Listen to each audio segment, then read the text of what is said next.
Everyone, welcome to गेजन success point.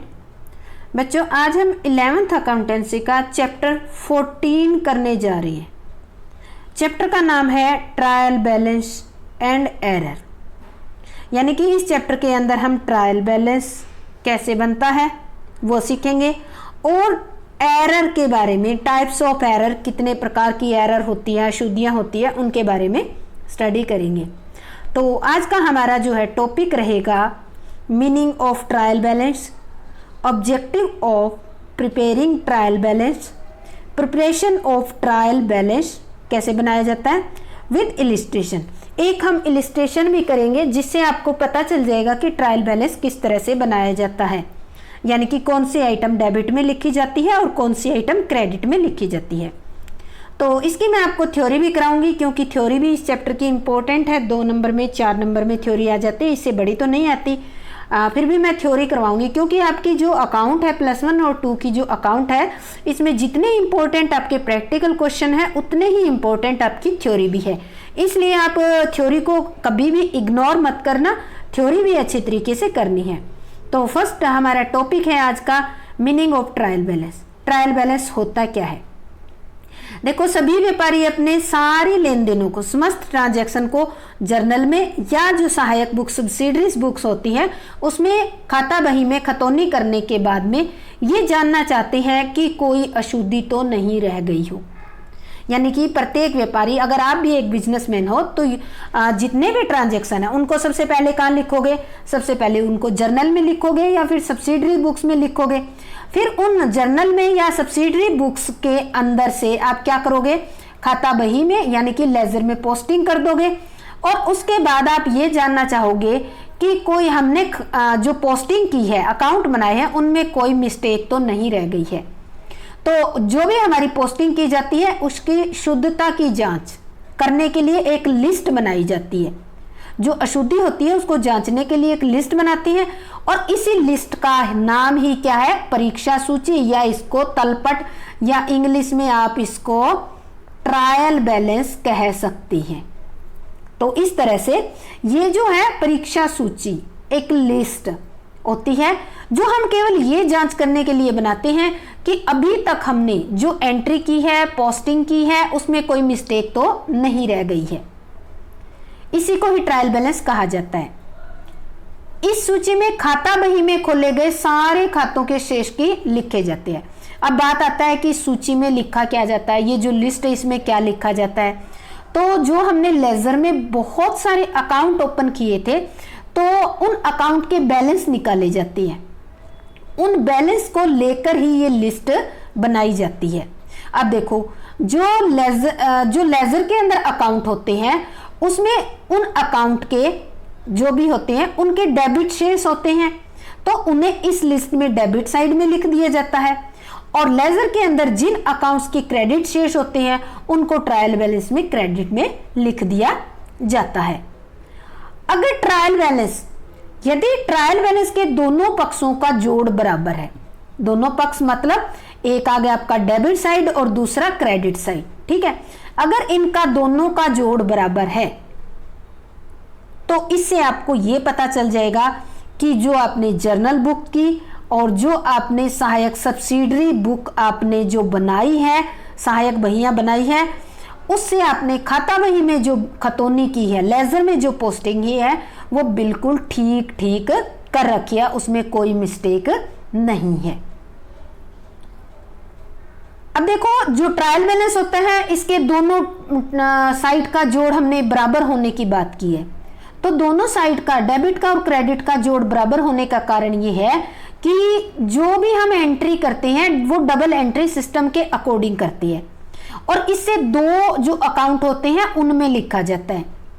एक account में जितनी अमाउंट हम डेबिट में लिखते हैं, दूसरे अकाउंट में उतनी हम क्रेडिट में भी लिखते हैं।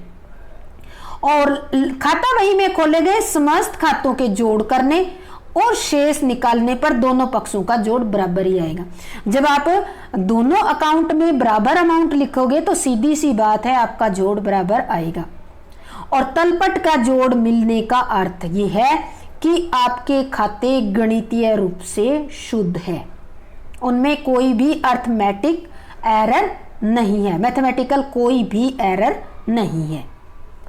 नेक्स्ट है परिभाषा, कार्टर ने दी है। कार्टर के अनुसार तलपट डेबिट और क्रेडिट की सूची है। डेबिट और क्रेडिट की सूची है जो खाता बही से लिए गए हैं। यानी कि यहाँ डेबिट और क्रेडिट जो शेष होते हैं, शेष मतलब जो बैलेंस होते हैं, उनकी एक सूची है। इसमें जो रोकड़ बही से लिए गए रोकड़ और बैंक शेष को भी शामिल करते हैं। इसमें सभी आइटम्स को शामिल करते हैं, केवल क्लोजिंग स्टॉक को ट्रायल बैलेंस में शामिल नहीं किया जाता मोस्ट ऑफ टाइम। नेक्स्ट आता है फीचर्स और characteristics of a trial balance. तलपट की विशेषताएं क्या है, ट्रायल बैलेंस की फीचर्स क्या है। तो देखो ये बहुत ही आसान है और सीधा सा 4 नंबर में क्वेश्चन आ जाता है, तो आप एक बार रीडिंग से इसको याद कर सकते हो। ये क्या है, ये इसमें यह खाता बही के सभी खातों और रोकड़ बही की शेष बैलेंस की क्या है, लिस्ट है। यह केवल क्या है, एक स्टेटमेंट है, अकाउंट नहीं है। क्या है, स्टेटमेंट है। यह न तो दोहरा लेखा प्रणाली का भाग है और ना ही वास्तविक पुस्तकों में दिखाया जाता है। यह एक क्या है, वर्किंग पेपर है। इसको कई फाइनल अकाउंट में भी जगह नहीं दी जाती, ओनली एक वर्किंग पेपर है, लिस्ट है। ठीक है, यह लेखांकन अवधि के दौरान किसी भी समय तैयार कर सकते हो। आप हर महीने भी तैयार कर सकते हो, हर 15 दिन के बाद भी, आप हर 6 महीने, 3 महीने, जब भी आपको ये लगे कि हाँ हमारे खाते ठीक से तरीके से इनमें पोस्टिंग हो रही है, नहीं हो रही है, आप अगर जांच करना चाहते हो उसी टाइम आप इनको बना सकते हो। यह हमेशा एक निश्चित तिथि को बनाया जाता है, ना कि किसी विशेष अवधि के लिए। ये जो अकाउंट बनाया जाता है ट्रायल बैलेंस, वो ये जिस दिन बनाया जाता है, तिथि बोला है ना, एक निश्चित डेट। अगर आप 11 तारीख को बना रहे हो तो केवल ये 11 तारीख का ही प्रेजेंट करेगा विवरण। ठीक है, ये किसी विशेष अवधि के लिए नहीं बनाया जाता। यह खाता बही के खातों की गणितीय शुद्धता की जांच के लिए बनाया जाता है, केवल जांच करने के लिए बनाया जाता है। यदि पुस्तकें गणितीय रूप से शुद्ध है तो तलपट के डेबिट और क्रेडिट शेष के योग समान होंगे। दोनों के डेबिट का, क्रेडिट का जो टोटल होता है वो दोनों समान होगा, बराबर होगा। तलपट का मिलना लेखा पुस्तकों की शुद्धता का प्रमाण, कंक्लूसिव प्रूफ नहीं है। ये नहीं है कि अगर आपका ट्रायल बैलेंस मिल गया तो आप निश्चिंत हो जाओगे कि हमारे अकाउंट में कोई भी अशुद्धि नहीं है, ऐसा नहीं है।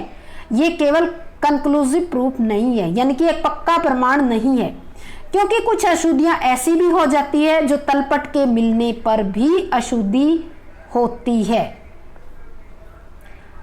ये थे हमारे फीचर्स। अब हम करते हैं तलपट बनाने के उद्देश्य और आवश्यकता या कार्य, यानी कि तलपट जो है उसका बनाने के पीछे उद्देश्य क्या है, क्या आवश्यकता हुई, क्या कार्य है, यानी कि तलपट को बनाने की जरूरत क्यों महसूस होती है। तो देखो, तलपट बनाना अनिवार्य नहीं, परंतु कोई कंपलसरी नहीं है बिजनेसमैन के लिए, परंतु अगर बनाता है तो उससे बहुत सारे उद्देश्य उसके पूरे हो जाते हैं। कैसे उद्देश्य पूरे हो जाते हैं? पहला, खाता बही के खातों की गणितीय शुद्धता की जांच हो जाती है, to ascertain the arithmetic accuracy of ledger account. Ledger, LEDGER, ledger account की अर्थमेटिकल जांच हो जाती है। ठीक है, अर्थमेटिक, तो इस तरह से केवल इससे जांच होती है। तलपट खाता बही में की गई खतौनियों की जांच करने के लिए एक बहुत ही उपयोगी, एक टाइप का इंस्ट्रूमेंट कह सकते हो। तलपट के दोनों पक्षों का जोड़ मिल जाता है तो इससे आपको ये सिद्ध हो जाएगा या आपको कंफर्म हो जाएगा कि खाता बही में जो हमने पोस्टिंग की है खातों में वो बिल्कुल सही है। सेकेंड है अशुद्धियों की जांच करने, अशुद्धियों की खोज करने के लिए इन हेल्प्स इन द डिटेक्शन और लोकेशन ऑफ एरर। अशुद्धियां खोजनी है तो देखो, कोई इंस्ट्रूमेंट नहीं होगा तो आप किसी भी टाइप की कोई अशुद्धि नहीं खोज पाओगे। तो एक टाइप से ये कह सकते हो जो ट्रायल बैलेंस है वो अशुद्धियों को खोजने के लिए, एरर खोजने के लिए एक इंस्ट्रूमेंट है।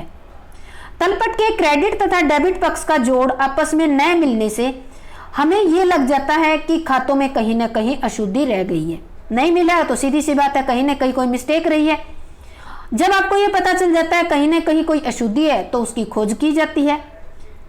और तलपट के अंदर, ट्रायल बैलेंस के अंदर थोड़े से अंतर को भी आपको उतना ही इंपॉर्टेंस देना है जितना बड़े अंतर को, छोटे डिफरेंस को उतना ही इंपॉर्टेंस देना जितने बड़े डिफरेंस को। क्यों?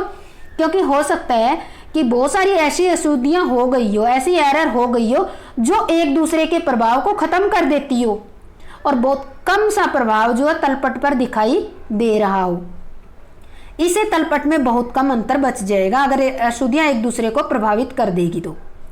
थर्ड है संक्षिप्त, खातों के संक्षिप्त विवरण प्राप्त करने के लिए, to obtain a summary of the laser.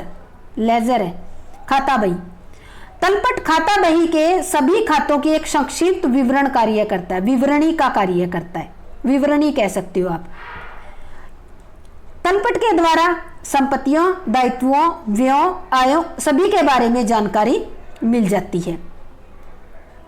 अंतिम खाते बनाने के लिए, for the preparation of final account, तलपट अंतिम खाते कौन कौन से होते हैं? Trading account, profit and loss account और बैलेंस शीट बनाने में सहायक होता है, क्योंकि तलपट में सभी जो भी हमने अकाउंट्स के बैलेंस था उनको लिख रखा है, तो उसकी हेल्प से हम ट्रायल जो फाइनल अकाउंट है वो इजीली तैयार कर लेंगे। अब आता है कि प्रिपरेशन ऑफ ट्रायल बैलेंस। आप इसको ये भी कह सकते हो कि ट्रायल बैलेंस बनाते समय किन किन बातों का ध्यान रखना चाहिए, ये भी कह सकते हो। तो देखो, तलपट किसी भी समय तैयार किया जा सकता है, प्रत्येक माह, तिमाही, छमाही, प्रत्येक वर्ष के अंत में कभी भी आप तैयार कर सकते हो। प्रत्येक लेखांकन अवधि के में तो तैयार किया ही किया जाता है। लेखांकन अवधि आपकी साल हो सकती है, तो जब ईयर कंप्लीट होता है तब तो हर एक बिजनेसमैन इसको बनाता है अपनी अशुद्धियों की जांच करने के लिए। इसके अलावा भी आप जब चाहे बना सकते हो। जिसे अंतिम खाते बनाने से पूर्व खाता बही के खातों की गणितीय शुद्धता जांच हो जाती है, ताकि आप फाइनल अकाउंट जो बनाओ तो उसमें किसी टाइप की कोई मिस्टेक ना जाए। ये ध्यान रखने योग्य है कि यह एक विशेष तिथि को, किसी विशेष डेट को ही तैयार किया जाता है, या किसी विशेष अवधि के लिए नहीं होता, ये ध्यान रखना है। अब देखो, तलपट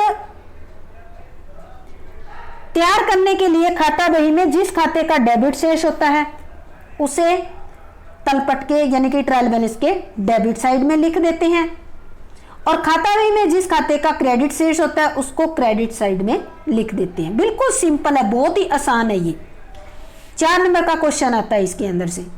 जिन खातों का कोई शेष नहीं होता उन्हें तलपट में नहीं लिखा जाता, क्योंकि जब डेबिट और क्रेडिट का कोई भी किसी अकाउंट का 0 है, यानी कि 10-10 बराबर है, तो कोई डिफरेंस तो हुआ ही नहीं। बिना डिफरेंस हुए क्या करोगे, आपका ट्रायल बैलेंस में नहीं जाएगा। इसके बाद तलपट के डेबिट पक्ष का और क्रेडिट पक्ष का जोड़ किया जाएगा। ट्रायल बैलेंस के डेबिट का टोटल करेंगे और फिर क्रेडिट का टोटल करेंगे। अगर टोटल बराबर आ जाता है तो यह कहा जाता है कि ट्रायल बैलेंस मिल गया, और तलपट जो तैयार किया जा सकता है, जबकि खाता बही के सभी खातों के शेष निकाल लिए गए। ट्रायल बैलेंस तभी तैयार करना चाहिए जब सभी खातों के शेष निकल चुके हैं। जब बैलेंस नहीं निकाले हैं तो ट्रायल बैलेंस नहीं बना सकते। अब देखो, इसमें आता है आपको कौन कौन सी बातों को ध्यान रखना चाहिए। ये बातें आपको बहुत अच्छी तरीके से ध्यान रखनी है। सबसे पहला है, सभी संपत्तियों के डेबिट शेष होती है। क्या होती है? डेबिट शेष होती है। उनको कहां लिखना चाहिए? ट्रायल बैलेंस के डेबिट साइड में। अब ये याद करने वाली बात है, सभी एसेट्स के डेबिट शेष होते हैं, डेबिट बैलेंस होते हैं, और उनको ट्रायल बैलेंस में क्या लिखना है? डेबिट साइड में। कौन कौन सी? जैसे फॉर एग्जांपल ले लेते हैं, cash, bank balance, bill receivable, debtor, furniture, machinery, goodwill, सारी current, non current assets, investment वगैरह सारी आ जाएगी इसमें। सेकंड है, सभी लायबिलिटीज के शेष जो होते हैं क्रेडिट होते हैं। इनको, दायित्वों को क्रेडिट साइड में लिखना चाहिए ट्रायल बैलेंस के। कहाँ लिखना चाहिए? क्रेडिट साइड में। कौन कौन से? जैसे बैंक ओवरड्राफ्ट, बिल्स पेबल, ये आ गया हमारा बिल्स पेबल, और आउटस्टैंडिंग एक्सपेंसेस आप कह सकते हो, आउटस्टैंडिंग एक्सपेंसेस। तो इस तरह से जो भी लायबिलिटी है वो सारी की सारी क्रेडिट में लिखी जाएगी। जो कैपिटल अकाउंट होता है इसका हमेशा क्रेडिट शेष होता है, ठीक है, तो इसको ट्रायल बैलेंस के क्रेडिट में लिखना है। ड्रॉइंग ड्राइंग का डेबिट बैलेंस होता है, तो इसको आपको ट्रायल बैलेंस के डेबिट साइड में लिखना है। ये याद करने है आपको, ये पॉइंट अगर आपने याद कर लिए तो समझो आपका ट्रायल बैलेंस बन चुका। जो परचेज अकाउंट होता है इसका डेबिट शेष होता है, तो कहां लिखोगे? डेबिट में। सेल्स अकाउंट का क्या होता है? क्रेडिट, तो कहां लिखोगे? क्रेडिट साइड में। परचेज रिटर्न का क्या होता है? क्रेडिट, तो कहां लिखोगे? ट्रायल बैलेंस में, क्रेडिट साइड। सेल्स रिटर्न का क्या होता है? डेबिट शेष, तो कहां लिखोगे? डेबिट साइड लिखोगे ट्रायल बैलेंस में। समस्त व्ययों एवं हानियों का क्या होता है? डेबिट शेष, तो इन्हें कहां लिखेंगे? ट्रायल बैलेंस के डेबिट में। जितनी भी हमारी इनकम और प्रॉफिट्स होते हैं उनका क्या होता है? क्रेडिट शेष, तो इनको ट्रायल बैलेंस में कहां लिखेंगे? क्रेडिट साइड में लिखा जाएगा। तो देखो ये तो थी थ्योरी हमारी जिसको हमने पढ़ा। अब हम एक क्वेश्चन देखते हैं, इलस्ट्रेशन नंबर 3 है हमारा।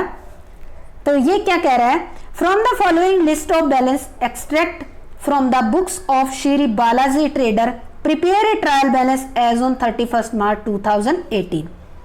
अब देखो यहां कोई डेबिट क्रेडिट नहीं दे रखे हैं, केवल आपको सारी आइटम दे रखी है। अब अगर आपने अभी जो ध्यान रखने योग्य बातें की है, जिसमें अभी जस्ट ये पॉइंट किया है ये वाला, अगर ये सारे पॉइंट 10 पॉइंट आपने कर लिए हैं तो आप इसको ट्रायल बैलेंस इस इंफॉर्मेशन से या इस सूची से आप क्या बना सकते हो? ट्रायल बैलेंस बना सकते हो। तो देखो इसमें हम देखते हैं कि क्या क्या है। ओपनिंग स्टॉक है, 1 अप्रैल को दिया होगा वो आपका ओपनिंग स्टॉक होगा, और 31 मार्च को दिया होगा वो आपका क्लोजिंग स्टॉक होगा, या फिर 1 जनवरी को होगा वो ओपनिंग स्टॉक होगा, या 31 दिसंबर को होगा वो क्लोजिंग स्टॉक होगा। Purchase, sales, carriage inward, carriage outward, return, return outward, debtor, creditor, bad debts, और क्या दे रखे हैं देखो इस साइड में। बेड डेट्स के बाद आते हैं stationery, insurance, wages and salary. ठीक है, सभी आइटम हम आइटम देख लेते हैं। इसके बाद देखो investment, interest on investment, cash and balance, premises. Premises क्या होती है? बिल्डिंग को कहते हैं प्रीमिसेस, ठीक है, ध्यान रखना। Fixture, miscellaneous expenses, miscellaneous income, loan from ICIC bank, ये ध्यान रखना है। इसके आगे वर्ड लोन दे रखा है, चाहे वो किसी भी बैंक से हो, ठीक है, वो लोन ही आपकी लाइबिलिटी है। Interest on loan, interest on above, above का मतलब है ये लोन पर है, ठीक है। Capital, proprietors withdrawal, proprietor withdrawal क्या होता है? ओनर के द्वारा की गई ड्रॉइंग, तो ये क्या है? आपकी ड्रॉइंग है, ठीक है। Computers, goodwill, stock on 31 March 2018 no adjusted. अगर ये लिखा होता है एडजस्टेड तो आपको ट्रायल बैलेंस में लिखना है। अगर ये एडजस्टेड नहीं है तो आपको ट्रायल बैलेंस में नहीं लिखना। तो यहां स्पष्ट दे रखा है नॉट एडजस्टेड, तो आपको ट्रायल बैलेंस में नहीं लिखना। तो कहां लिखोगे अगर नहीं लिखना है ट्रायल बैलेंस में? ट्रायल बैलेंस के नीचे एक टिप्पणी बनाकर आप इस स्टॉक को दिखाओगे। इनपुट आईजीएसटी और आउटपुट आईजीएसटी। तो ये था हमारा क्वेश्चन। अब हम इसको कॉपी में करेंगे। अभी हमने थर्ड इलिस्ट्रेशन किया है, अब उसका हम ट्रायल बैलेंस बनाएंगे। ये परफॉर्मा बना रखा है, देखो trial balance of Shri Balaji traders.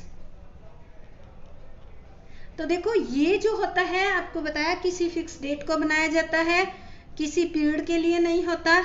तो हम स्पष्ट वो डेट लिखेंगे जिस डेट को बनाया जाता है, 31 मार्च 2018। ये आपको लिखना जरूरी है, अगर नहीं लिखोगे तो हो सकता है एग्जामिनर आपके मार्क्स काट ले, ठीक है। अब इस कॉलम में यहां हम लिखेंगे name of account, name of accounts. ये आपका लेजर फेलो का पेज है। लेजर फेलो क्या होता है? यहाँ जो अकाउंट लिखेंगे वो अकाउंट, उन अकाउंट का जिस पेज पर लेजर बुक में अपने अकाउंट बना रखे वो पेज नंबर लिखा जाएगा। यहाँ पे हम लिखते हैं बैलेंस ऑफ डेबिट और यहाँ पर आ जाएगा बैलेंस ऑफ क्रेडिट, ठीक है।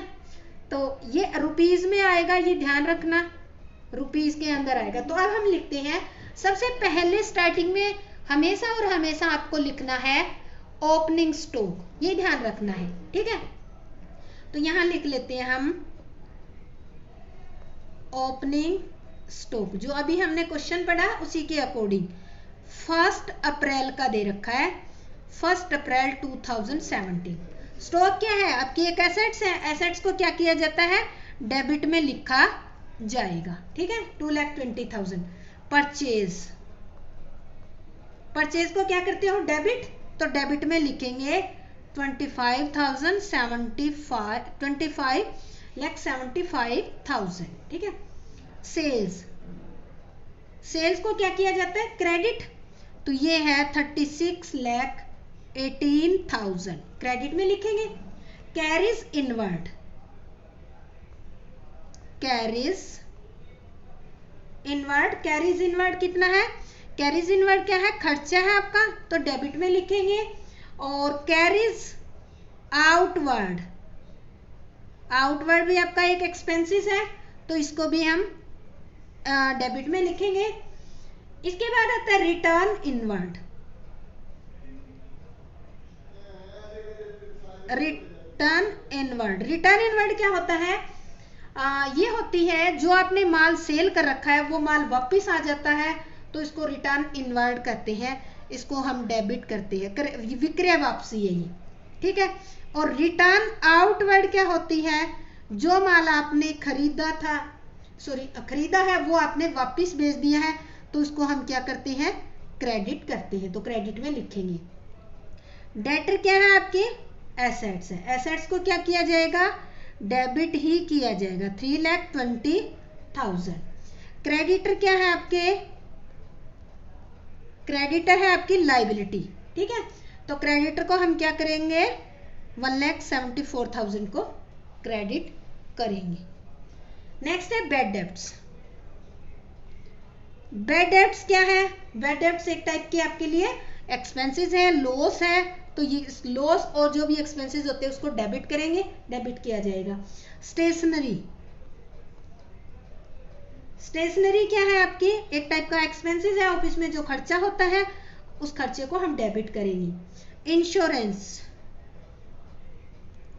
इंश्योरेंस भी खर्चा है, इसको भी हम डेबिट करेंगे। वेजेस एंड सैलरीज, ये तो दिख ही रहा है एक्सपेंसेस है, वेजेस एंड सैलरीज, ये तो एक्सपेंसेस ही है।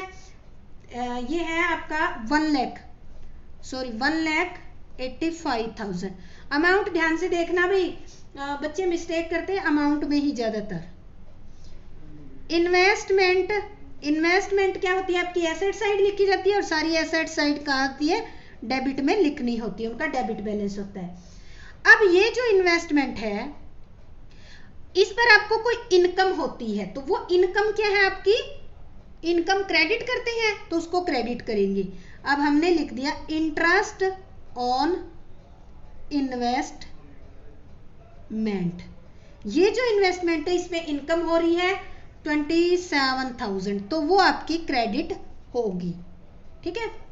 इसके बाद है cash and bank balance, cash and bank balance आपकी एसेट्स है, और एसेट्स क्या होती है आपकी, डेबिट ही होती है।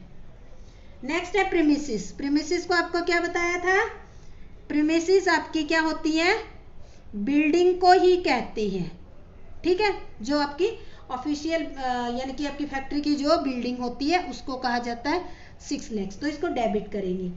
फिक्सचर, फिक्सचर क्या होता है, फिक्सचर देखो आपकी ऐसी एसेट्स होती है जो फिक्स हो रही है, जैसे आपकी बहुत सारी जो मशीनें फिक्स हो गई है, मशीनें नहीं लेंगे हम, इसमें जो लाइटिंग का सामान होती है जैसे फैन वगैरह हो गए, इलेक्ट्रिसिटी का सामान जो फिक्स हो जाता है उसको लिया जाता है फिटिंग एंड फिक्सचर के अंदर 1,40,000, इसको हम डेबिट कर देंगे। अब आता है मिसलेनियस एक्सपेंसेस, एक्सपेंसेस नाम है तो आपको पता चले गया होगा कि डेबिट ही करना है इसको, ठीक है। अब आ जाते हैं मिसलेनियस इनकम, अगर इनकम है तो इसको क्या किया जाएगा, क्रेडिट किया जाएगा, ठीक है। इसके बाद है लोन।